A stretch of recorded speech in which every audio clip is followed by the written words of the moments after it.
crimen del Barra Brava. Acribillaron al Oso Pereira. El otrora mano derecha de Rafael Diceo fue asesinado de 7 balazos en la casa de su madre. Un claro mensaje mafioso con un desenlace trágico. El Oso Pereira era un personaje muy importante en la barra de Boca. Trabajaba como la mayoría de los barras, en una amplia zona gris de ilícitos. Su trabajo actual tenía que ver con cobrador informal de cuevas financieras.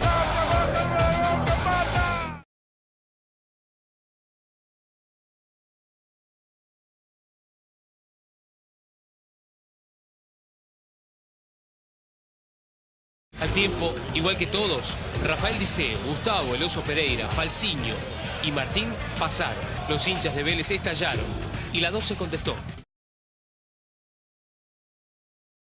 ¿Otra vez una interna salvaje en la barra de Boca? Esta es la radiografía perfecta de... He quedado muy emocionado con la nota de recién. La radiografía perfecta de lo que es la Argentina, ¿no? Sí, la violencia que no para y sigue hasta donde está cuando sí.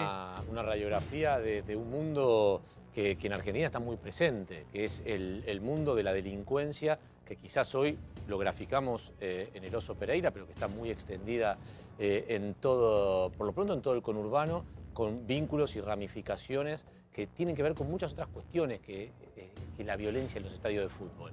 Digamos, el Oso Pereira quizás la mayoría hoy lo pone en un escenario de interna a la barra brava de Boca, y la verdad es que cuando uno conoce la historia del Oso Pereira, digamos, las hipótesis son tantas de por qué pueden haberlo asesinado en un ajuste de cuentas, tantas como las actividades delictivas de las que participaba. Porque creer que era un simple barra brava es hoy por hoy una ingenuidad en la Argentina. Para que te des una idea, el Oso Pereira había ingresado a la barra brava de Boca a fines de los 80, con un grupo, él es de Quilmes, con un grupo de la zona sur del Gran Buenos Aires, el grupo que se fue desmembrando a partir de asesinatos. Digo, el asesinato de Miguel Ángel Cedrón primero, la caída en la cárcel después de Marcelo Aravena, que cae en la cárcel por el asesinato de hincha de River, hoy está nuevamente preso, y está nuevamente preso por la mafia de la Salada. Digo, para que se vea todo el tipo de relaciones que hay. Todo mafioso. Todo mafioso, pero cuando vos lo contás es una película. De hecho, el Oso Pereira, que pasa a ser mano derecha de Rafael Diceo, como decía el informe, en el año 97, y cae preso junto a Rafael Diceo en el año 2007. Cuando vos ves por qué se pelean en forma irreconciliable Diceo y el Oso Pereira, es porque hay una pelea en el penal de Ezeiza, en un lugar donde no podían estar. Ellos estaban en un módulo, que era el módulo 6 del pabellón 1, que es únicamente para la gente que le faltan 90 días para salir, solo los presos están para salir.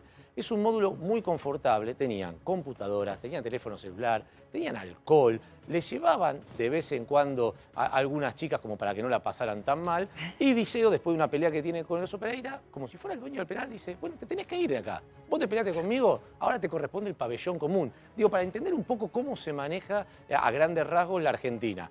Él sale, dice, bueno, yo me peleé con este, mafia pura, me voy con el otro, con el que está ahora, que se llamaba Fido de Bo. Cuando Diceo vuelve a la barra de Boca y la vuelve a gobernar, y no la vuelve a gobernar de una forma pacífica, vuelve a gobernarla con el apoyo de la dirigencia de Boca y el apoyo del ministro de Seguridad bonaerense de aquel entonces, del año 2015 estamos hablando. El Oso Pereira dice, bueno, ya no tengo más nada que hacer acá, me voy a otros rubros. Y vuelve a los rubros que había trabajado de lunes a viernes, porque los fines de semana era cancha, lunes a viernes eran otros rubros. Había sido custodio de Abel Fantini del Sindicato de la Carne. Había sido custodio de Abel Frutos del Sindicato de Panaderos, al cual el Oso Pereira le salva la vida, porque en el cumpleaños 30 del hijo de Abel Frutos entraron otros barras de otra facción a cobrarse vidas de la gente que estaba ahí. Para ese punto, porque lo que está contando Rosendo es como una película. ¿En algún momento crees que se va a frenar todo esto o vamos rumbo a ser? Sí. Vos me vas a tener que disculpar. Sí. Yo como vos me quedé enganchado. Sí, con la nota de recién. Con la nota anterior. Sí, por favor, disculpame. Creo que ha sido una nota excepcional, realmente, la que ha habido. Es muy difícil encontrar una persona que esté pasando por una tragedia de esta magnitud con la serenidad y el equilibrio que lo hemos escuchado al padre de uno de los que está adentro del submarino. Una palabra que él mencionó 3 veces, que vos la mencionaste también, que es la palabra esperanza. ¿No es cierto? La esperanza no necesariamente es objetivo. Y yo, permitime que te la fundamente, ¿no es cierto? Yo reconozco que a medida que pasa el tiempo, la preocupación es mayor. Los accidentes en submarinos no son usuales. Han habido solamente 6 accidentes en submarinos en el mundo y en la historia. 2 de Estados Unidos, empezando el primero del 39, 1 de la Armada Peruana, que es un submarino de origen norteamericano, 2 rusos y este es el 6º. 4 de los 5 hubo un rescate exitoso, aunque fuera parcial. 1 solo, que fue el 4º, que es un submarino ruso, murieron los 109 tripulantes. ¿En qué año aproximadamente? Año 2000. Sí. No, pero no dejaron que los otros países colaboraran. Porque el en la gobierno búsqueda. ruso se negó a aceptar colaboración de otros países. Porque había armas de todos nucleares. países. Pero el problema Porque en el penúltimo, que es un ruso en el 2005, Putin aceptó la colaboración británica, con lo cual salvaron a toda la tripulación. Tenemos en este momento la máxima capacidad tecnológica en esta búsqueda del mundo. Reconozco que la preocupación aumenta, pero la esperanza es lo último que se pierde y hay algunos elementos para mantener una luz de esperanza. Sí, igual las versiones extraoficiales son tremendas, muy poco alentadoras. Las versiones oficiales, los datos que hay son muy pocos. Yo no quería debatir esto, la verdad, que delante de Luis del Padre no me parecía elegante debatir adelante de un papá que está esperando a su hijo, ¿no? Pero es cierto que hasta el momento hemos sabido muy poco, Flor. Seguramente estás expectante como todos nosotros. ¿Cómo crees que se ha manejado el gobierno ahora que se fue el padre con respecto a este tema? El padre tenía algunas críticas para hacer, Macri se ha involucrado, por lo menos se lo ha visto en algunas fotos, ¿no? Yo creo que, bueno, con cara Macri se de involucró larga, sí. en todas estas crisis también. Primero, lo que es muy feo es que sale a la luz toda la desidia detrás de organizaciones como son las Fuerzas Armadas, ¿no? La desidia en la infraestructura, desidia en el gasto, desidia en la preparación, la desidia de las mentiras que venimos acumulando durante décadas, no solo la década pasada. También, como yo veía la foto del hijo, un chico joven, y cualquiera diría, como decís, bueno, visibilizar también un poco de repente gente que está muy estigmatizada la fuerza, ¿no? Acá era un chico, yo no lo llamaría un milico, ¿viste? Como se lo llama así.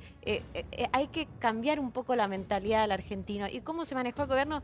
A mí lo que me genera mucha tristeza, por ejemplo, es la interna entre la Armada y de repente el Ministerio de Defensa. Entonces, en este momento, ¿hay necesidad para eso? O sea, los egos políticos, las internas, todas las que estén cobrando favores o medidas o haciendo devoluciones de... Ya pasó la campaña. Pero Santi, pasó algo garrafal. Sí. Yo coincido con Florencia y a mí este caso me hizo una apertura mental. Porque yo soy de los que digo las fuerzas y lo involucro con la dictadura. Y la verdad que es de un atraso, hay que evolucionar la Argentina, porque estamos con unos atrasos mentales, pero que nos ve cualquiera en el mundo y dice, estos tipos, pero en la Argentina son de cuarta. Y yo tengo ese atraso mental, hasta que me di cuenta que acá hay 44 argentinos. Este pibe, el hijo del amigo que viene a visitarnos hoy. ¿Qué tiene que ver con la ¿Qué dictadura? tiene que ver con la dictadura? Es una barbaridad. Vez, Después Pablo. tenemos que analizar, después tenemos que analizar si los 70.000 que tenemos en las fuerzas están bien, si están bien pagos, si tenemos presupuesto para mantener submarinos, si podemos hacer esto. Estos 44 héroes, pase lo que pase, estaban dándonos una mano a todos los argentinos, protegiendo nuestra costa y evitando que nos vengan a robar. Entonces me parece, y coincido plenamente con vos, que tenemos que hacer un clic en un montón de cosas, porque estos chicos no tienen nada que ver con aquellos momentos. Pero sí tenemos que ver una sola cosa importante. No se puede, desde los que manejan esta información, eludir al ministro de Defensa y al presidente con una información clave, porque hubo 48 horas donde esta gente se guardó información reservada que puede haber sido fundamental. Sí, a ver, Flor, sí. Sí, yo también quedé así como... Hoy mi hija mayor tenía fiebre y salgo corriendo a la guardia, ¿viste? Te imaginás este drama, bueno. Yo lo que pensaba es... Y más sabes por qué hoy, Flor, porque hoy era el día D.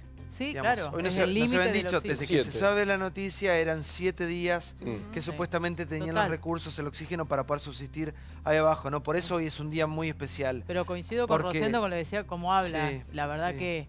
Bueno, nada. No, lo que yo pensaba es que me parece interesante lo que dice Paulo y tomar todo esto justamente para contarle a la gente también. Yo en lo personal he sido querellante en juicios de lesa humanidad contra los militares y la verdad que había un montón de soldados conscriptos. Creo que lo dijo alguna vez Fernández Meijide también. Había un montón de soldados conscriptos que estaban en aquel momento obligatoriamente enrolados en algunas circunstancias y por alguna circunstancia que no tenían tampoco opción un formoseño de 18 años en la puerta de Campo de Mayo, por ejemplo, y que ahí terminó siendo un centro clandestino de detención. Y ese muchacho no supimos, no quisimos, no pudimos, el gobierno se faccionó, lo que sea, contenerlo para que quizás explicándole lo que sucedió pueda dar información. Era un chico que no era protagonista de la decisión de desaparecer gente para instalar un gobierno neoliberal.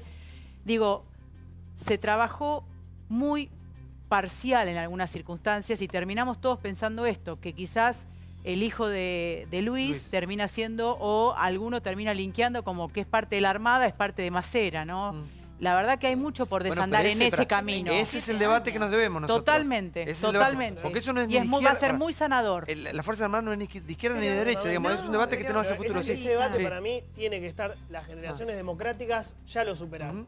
Yo creo que las generaciones que nacieron en democracia no creen de ninguna manera que estos chicos sean los chicos de Macera. A mí me parece algo que no entra en la cabeza en el sentido común de nadie. Ahora, lo que sí va a haber que discutir después, no ahora, cuando termine esta búsqueda, esperemos con resultado positivo, porque la esperanza es lo último que se pierde, es lo que planteó recién Paulo, y lo va a tener que investigar la justicia federal. De hecho, ya lo está empezando a investigar. ¿Qué es? Primero, si el submarino estaba listo o no para salir. Segundo, cómo reaccionó la Armada cuando se dio este episodio. Llamémosle episodio por ahora. Y tercero, esto que marcaba él. ¿Por qué al ministro Aouad no le dieron toda la información minuto a minuto? ¿Por qué tardaron 48 horas en informarle de lo que había pasado? ¿Por qué le dijeron que había 7 llamados y no había 7 llamados? Ayer, en la reunión de Macri, Aouad y la cúpula de la Marina, de la Armada, fue muy tensa. Hubo un momento, te lo digo de buena fuente, de mucha tensión. Sí. Macri lo sentó a la derecha a Aouad, que está muy cuestionado por estas horas, como un gesto político, es decir, que no se rompa la cadena de mando. Aouad es el ministro de Defensa, y le plantearon, che, ¿qué pasó que acá hubo fallas de comunicación? Después se verá el tema de la inversión en las Fuerzas Armadas. Te agrego como dato que lo dabas vos en La Nación, que Argentina es el país con menos inversión de América después de Venezuela en materia de defensa. Será un debate a posterior, pero el debate que va a tener que dar la justicia es si hubo responsabilidad o no en esta interna fea que hay entre la Armada y el Ministerio de Defensa. Federico. Francisco, perdón. Primero coincido en la magnanimidad del padre que no habla desde el resentimiento en un momento como este. La verdad que me sorprendió. Como no sabemos qué pasó, es muy difícil opinar. Sí, me gustaría remarcar esto de la desatención presupuestaria, ¿no? Vos hablabas, creo que un 0,9% del gasto militar, del PBI. Sí, 1%. El promedio en el mundo es arriba del 2%. Chile tiene el doble que Argentina y países como Colombia tienen 3,3%. Pero, Francisco, vos sabés que de ese presupuesto, que es escaso, encima el 80% básicamente se va en sueldos y gastos operativos. Claro, porque ahí pasó otra cosa. Con lo cual no te queda casi nada para infraestructura. Ahí pasó otra cosa, Liliana. En los 90, bueno, corregime, Rocío, si digo alguna. En los 90 se sacan de encima toda la industria militar y vuelven 20 años después, el kirchnerismo la retoma, pero completamente destrozada, o sea que termina siendo, además hay que mantener eso, ¿no? Entonces terminan siendo un gasto y sin ninguna profesionalización. A ver, no sé si... Sí, por favor. Yo creo que yo he escuchado cosas realmente muy interesantes y muy importantes. Retomo antes de, ¿no es cierto?, de hacer un comentario sobre lo que dijo Francisco, ¿no? Retomo lo que dijo el padre que estaba acá. Ahora, lo importante es acá. Sí. Después vienen los temas, después vendrá el debate sobre esto, el debate sobre la defensa, el gasto militar, esta cuestión. Me parece que la reflexión sobre que esta juventud militar no tiene nada que ver con el pasado, para mucha gente es algo acomodado, pero para otra gente no está acomodado. Y esto me parece un punto. Pero aparte, ¿sabés lo que tuvo que pasar este chico para llegar hasta ahí? Claro, y lo que tuvo que estudiar, prepararse. Y además que te das cuenta que era aspiracional, que le gustaba navegar, le gustaba y aspiracional, y que él decía, se quemó las pestañas leyendo libros. Creo que la humanidad de su relato del hijo también a nosotros nos remueve, nos dice, ¿sabes qué? Del otro lado, a veces en las Fuerzas Armadas, hay gente, y hay gente que es aspiracional, que busca dar un servicio a la patria, como era este chico, que que están en como es este chico que Pero está en el submarino. ¿sabes lo que? Porque yo estoy desarmado y les pido disculpas porque me ha costado mucho hacer este programa. Porque uno está ante un padre que toda la información que uno tiene no son buenas noticias. No. Digamos la verdad, no seamos caretas de lo que la información que manejamos más o menos todos. Y el día límite. Entonces, claro, como decís vos. en el día límite, en el día de que no hubo buenas noticias, que esperamos ese último informe que tardó en llegar, y que la verdad que lo que te están diciendo es muy poco y nada, uno dice, bueno, sí, tengamos esperanza ya casi como una manera de casi de cliché, ¿no? Pero no perdamos las esperanzas, seamos realistas también. Cualquier cosa puede pasar, cualquier cosa se puede esperar, pero me parece que de acá a ahora tenemos que debatir mucho más seriamente qué Fuerzas Armadas queremos en este país. Sí. Porque hasta el momento ha sido un tema muy desvirtuado, muy manoseado y pasan estas cosas. Después sí. No, yo lo que te iba a decir, voy a lo que planteaba Francisco, lo que, ¿no es cierto?, decía vos, ¿no es cierto? Es decir, 0.9. Ahora, ese 0.9, entre salarios y retiros, se va más del 80%. Funcionamiento, que es la luz, el gas, la comida, se te lleva otro 12%.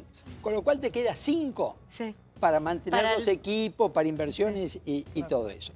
Esto no se puede arreglar de un día para otro, esto no empezó ahora, lleva varias décadas.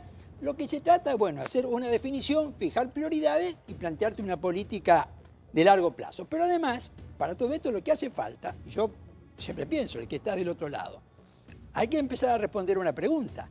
¿Para qué la Argentina necesita tener un submarino? Que tiene que ver con lo que dijo Bellota. Esto es fundamental. Claro. No sé si porque yo creo que falta docencia en para qué sirven las Fuerzas Armadas. Pero voy a lo que dijo Bellota, ¿no es cierto? A ver, yo te lo hago muy simple. Agarrá el mapa de la Argentina. Va a tener 50% es el territorio continental, 25% es el mar argentino y otro 25% es la Antártida. Cuando vos lo ponés en este, ¿no es cierto?, en este contexto, el mar, hoy el mar no solamente es la pesca, ¿no? Es el subsuelo. Cada vez los países avanzan más sobre la soberanía en el mar. Pero muchos dicen no hay conflicto bélico, ¿para qué quiere la Argentina Fuerzas Armadas? Y en realidad hoy los conflictos son otros, no necesariamente son bélicos. Quiero López que no hablaba. Sí, buenas noches. ¿Qué tal? Sí, por un lado me parece que el relato del padre, que es muy conmovedor, lo que hace es ponerle rostro humano a algo, porque hablábamos del submarino, hay 44 personas, 44 argentinos, como dice Paulo, que están jugando su vida ahí adentro. Y también coincido, pasaron más de 40 años del golpe militar, este pibe tiene 27, son otras Fuerzas Armadas, es otra gente, nos pasa a nosotros por la calle. Digo, cuando yo tenía 20 años, veía un uniforme, era dictadura y me asustaba. Y después de la dictadura me parecía lo más horroroso, digo, los detestaba. Hoy los ves caminando por la calle con su uniforme y es parte de la vida integrada de una sociedad. Después sí viene otra discusión, que es esta discusión, ¿qué Fuerzas Armadas necesita un país que no tiene, por suerte, conflictos bélicos y no tiene hipótesis de conflictos bélicos? Pero me parece que sí, es esta cosa de ojalá que se resuelva bien y todo lo demás hay que discutirlo igual, sea cual sea el resultado. Pero estamos con la igual esperanza. Coincido con lo que decía recién, lo que remarcaba el padre, ¿no? Acá lo importante primero es que sepamos, yo te voy a decir algo, saber la verdad, saber qué pasó. Es importantísimo. Sí. Y después vendrán todo tipo de especulaciones, debates, negociaciones. Me imagino que se va a tener que renegociar lo que es el presupuesto de las Fuerzas Armadas, en qué se va a gastar. En los argentinos vamos a tener que hacer una culpa, porque yo no coincido con vos.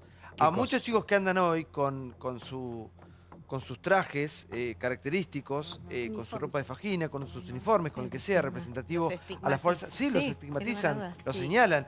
Directamente son hijos de Macera, sí, son médicos, sí. Eso no está muerto para nada, ese debate está presente. Pero también yo quiero puntualizar que no es solo el debate sobre el rol de las Fuerzas Armadas en momentos en que los peligros están en la pesca ilegal. De hecho, el submarino parte de esto, y la falta de patrulleros, de barcos que hagan patrulla marítima, es una fuerte carencia en la Argentina. De eso se trataba la actividad de ellos en estos casos.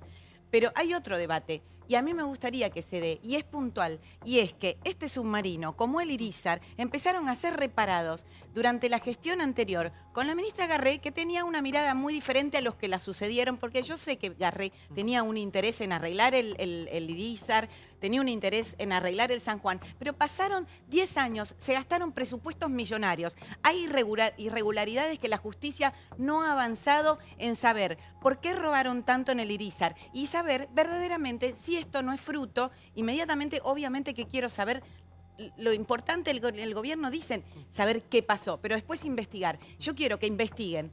¿Por qué demoraron tanto en arreglar el San Juan? ¿Qué pasó en Tandanor?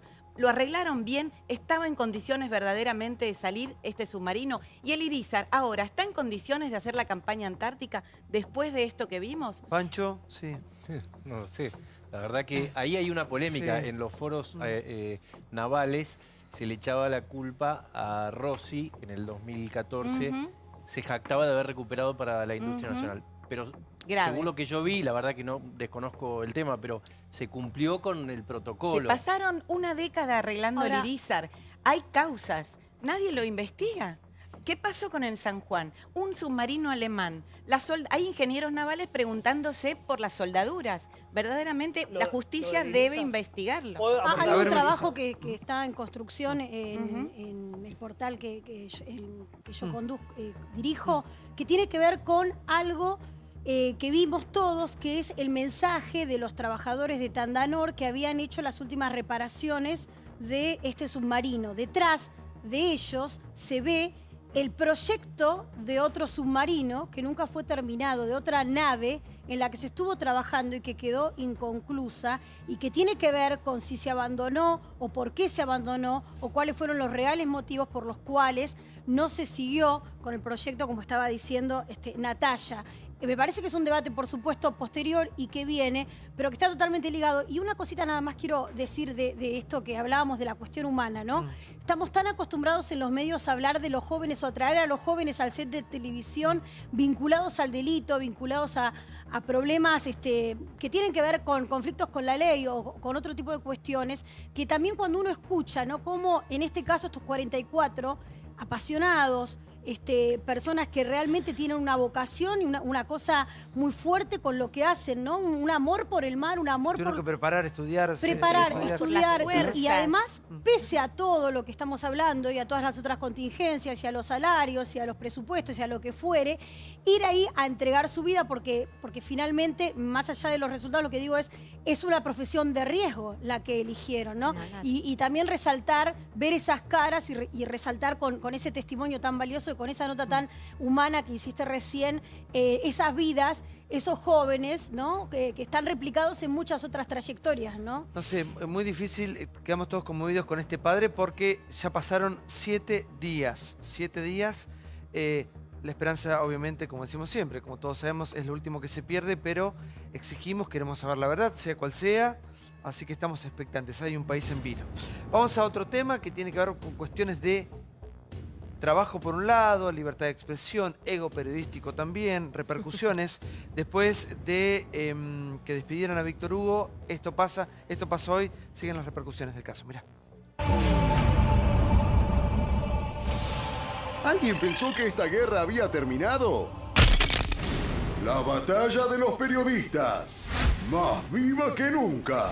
Fuertes cruces de los dueños de la información y la opinión de este país a partir de la desvinculación de Víctor Hugo Morales de C5N. Siempre me extraña que una posición supuestamente progresista como la que se escucha, la posición progresista debería ir contra, abro comillas, los dueños del capital, los que te explotaron, los que te echaron y los que nos están pagando los trabajadores. Sí. ¿Por qué correr esa relación entre empleador y empleado y tratar de meter al gobierno con el medio? Tuit de Pablo Echarri. Con el despido de Víctor Hugo seguimos yendo en un camino recto hacia el apagón informativo. Que Dios nos ayude. La Asociación Argentina de Actores emitió un comunicado y habla del despido de Víctor Hugo Morales y habla de censura y proscripción. Hace unos años esta parte es la asociación kirchnerista de actores. A mí no me representa en absoluto.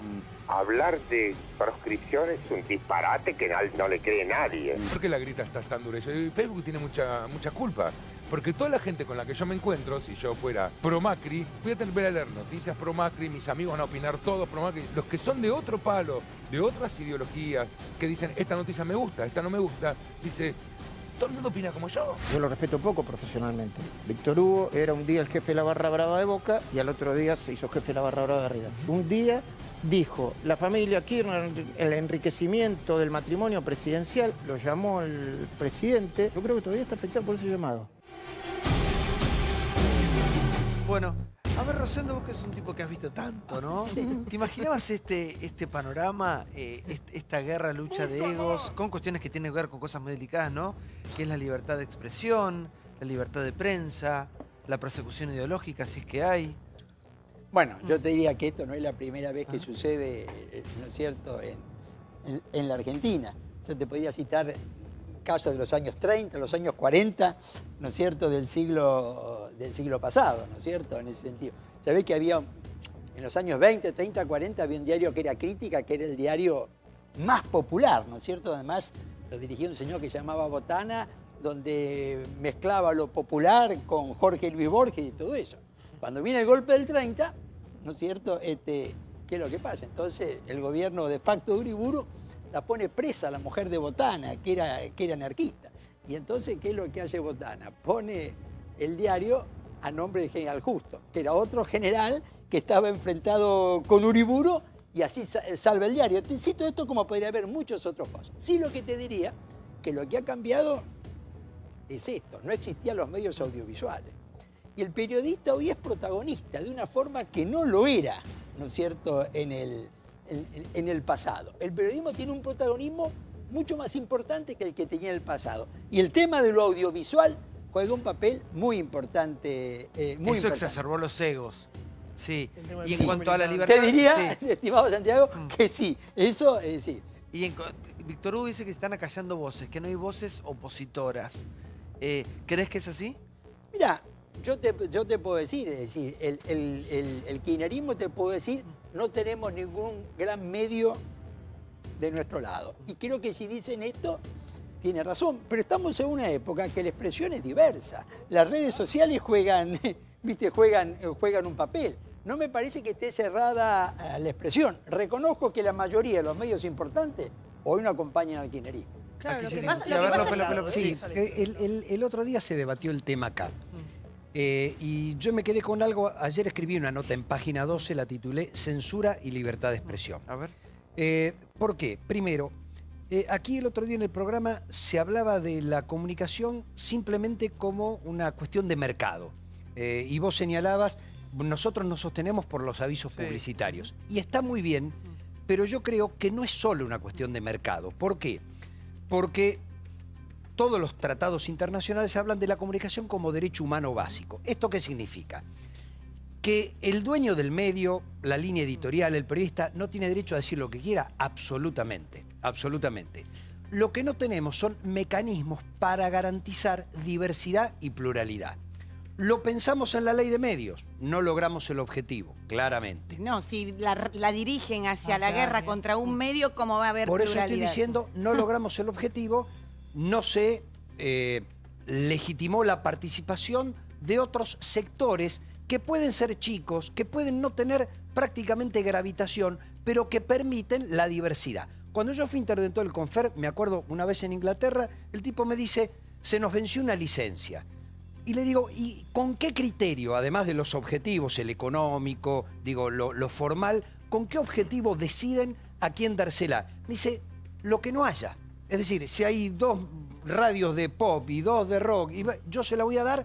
Si hay una oferta de música clásica y no hay ninguna, yo garantizo la diversidad. Entonces, a mí me parece que esto está faltando en la Argentina. Está faltando cómo se garantiza la diversidad. Pero para un minuto, porque yo vuelvo con vos, López. Ahora, yo lo que digo es lo siguiente. ¿Qué hace toda esta gente que hace acá? Porque el periodismo no tiene que ser imparcial. O todo el periodismo es militante de algo. A ver si de lo uno de lo otro. ¿Sabes lo que me molesta? Esta idea de, bueno, pero tiene que estar de los dos lados. ¿No? Como esto de Corea del Norte y Corea del Sur, que para mí es una reverenda... Sí. No coincido. Me parece como que Corea del Centro no es periodismo. Esa idea inútil de pensar de que, bueno, tiene que estar el periodismo kirchnerista y tiene que estar el periodismo macrista.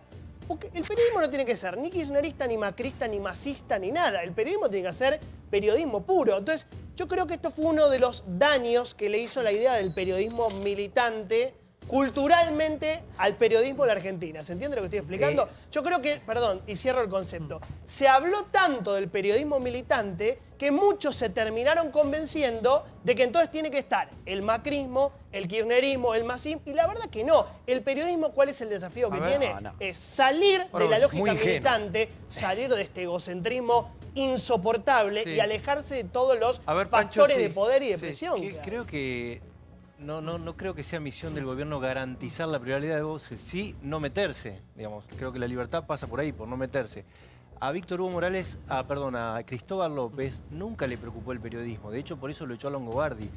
No me extrañaría que se recibió una presión ahora del gobierno, que no lo sé, también hubiera tomado decisión parecida a la de aquel entonces.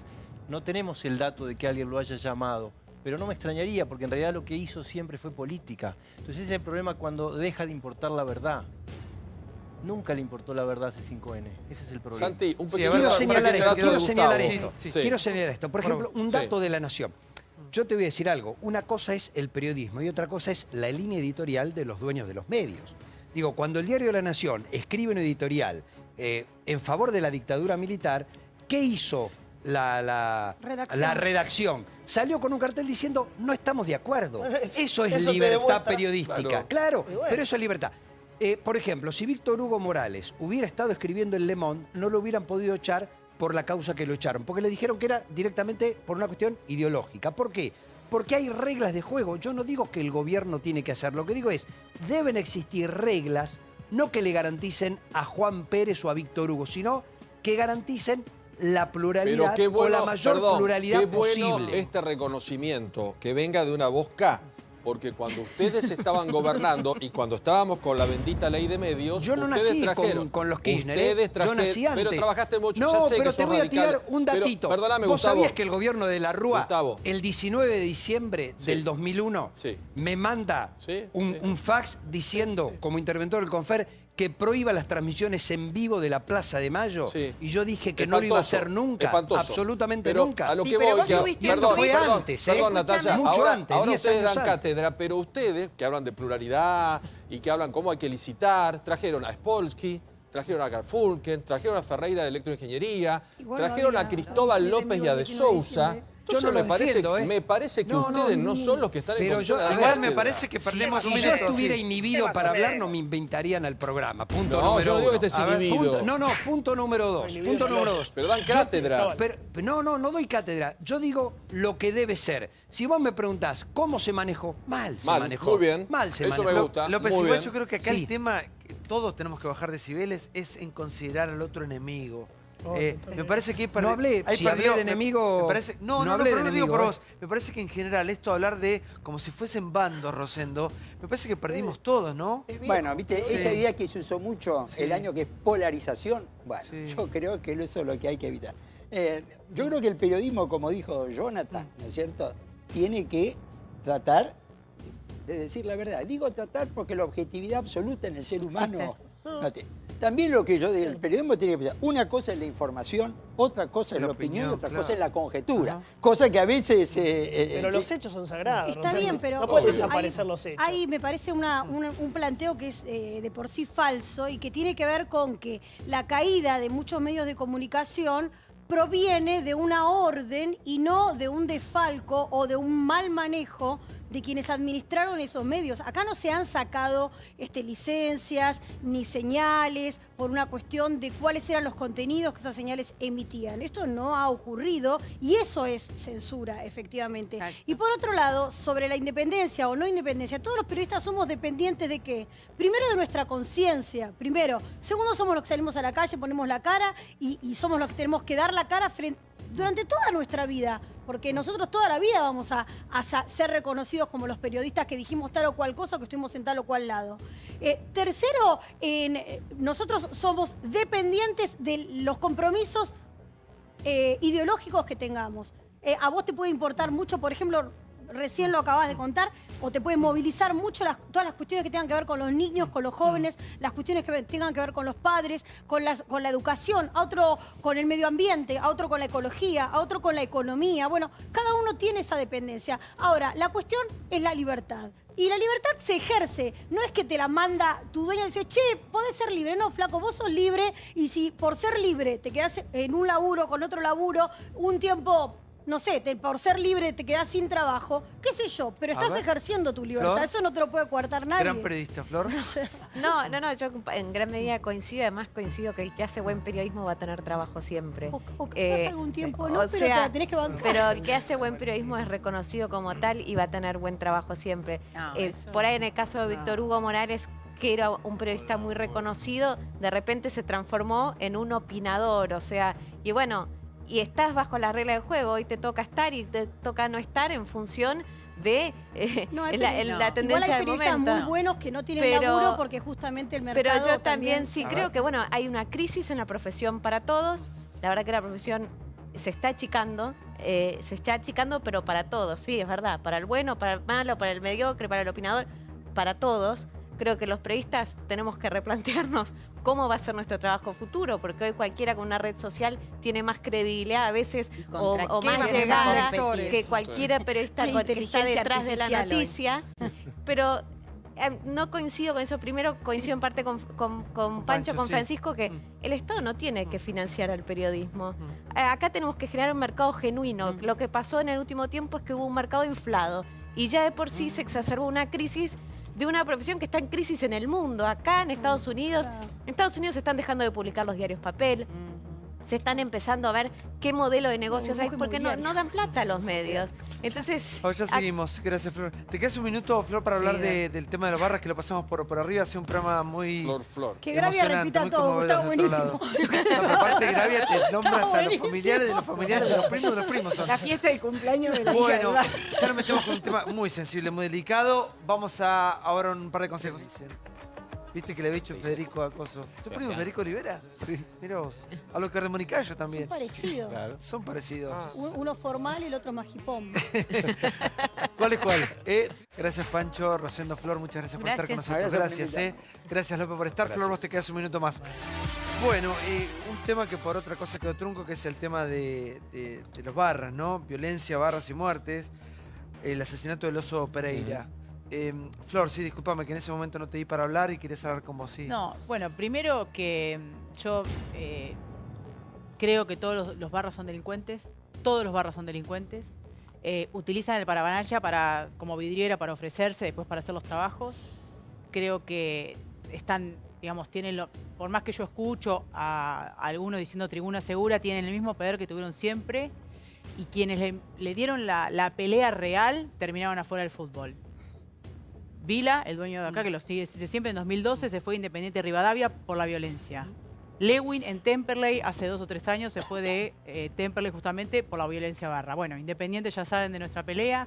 Lombardi en Estudiantes, al tesorero le metieron una bomba y paró la pelea y se fue del fútbol. O sea, quienes se mantienen dentro del fútbol mantienen un statu quo que es financiar a los barras, mantenerlos con plata, manejando los estadios, manejando los negocios de los estadios y habilitándolo para afuera hacer esto.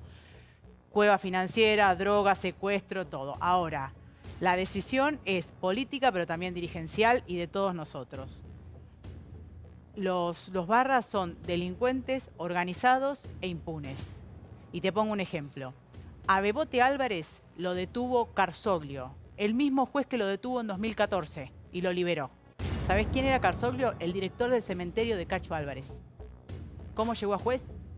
Entonces, mientras que eso exista, mientras que la protección sea política, policial, judicial, dirigencial, estos osos Peralta van a seguir matando y muriendo y nada cambia. Inglaterra para depurar los famosos hooligans. Pasa que era distinto, porque ahí había... ¿Está metida la política también o no? No, claro. No, digamos, los famosos hooligans eran grupos absolutamente anárquicos que tenían una filosofía cercana al nazismo, digo, eran skinheads. Y en un momento, después de una gran tragedia que se llamó la tragedia de Heysel, se tomaron 2 medidas. La primera fue mirarse a la cara entre todos los dirigentes y decir, che, ¿esto nos perjudica o nos favorece? Nos perjudica. Saquémoslo. No había vinculaciones políticas, había algunas vinculaciones con la policía por negocios de calle, de pandillas, no mucho más que eso. Se tomó la decisión política, una decisión política acá en Argentina no se podría tomar. La decisión política que tomó el gobierno de Inglaterra fue, nosotros no competimos más en Europa durante 6 años. Imagínense Hoy el presidente Macri diciendo podría tomar. River, Boca, ningún equipo argentino compite en Copa Libertadores o Copa Sudamericana. Hasta no depurar. Hasta no depurar las tribunas. Lo Yo creo que lo sacan a Macri de la presidencia y lo ponen al Liceo. Lamentablemente, Miren en el estado que tenemos el fútbol a tal punto que no puede ir No va visitante, Claro, no va nada. Bueno, visitante. pero aparte te digo otra cosa Una más. locura. Porque nosotros, digamos, entendemos que a la crítica hay que sumar la propuesta, ¿no? El fútbol necesita un marco legal nuevo. O sea, nosotros estamos aplicando la admisión de 1985, conocida como Ley de la Rúa, emparchada, y nos pasaba, por ejemplo, que yo podía excluir a los violentos de la cancha de local. Ahora, si yo iba de visitante a Godoy Cruz, necesitaba de la onda del presidente de Godoy Cruz que, digamos, que impida que los violentos ingresen, porque como era de visitante, yo no tenía posibilidad de dejarlos afuera de visitante. sí. Pará, y lo último, infraestructura, los estadios tienen más de 100 años, tecnología y por sobre todas las cosas, Santi, educación. Tenemos que entender que el fútbol y el aguante no es violencia y que no podemos justificar a delincuentes. Sí. Estos tipos son delincuentes. Y el Oso Pereira era un delincuente que murió en su ley, muerto por delincuentes. Gracias por todo.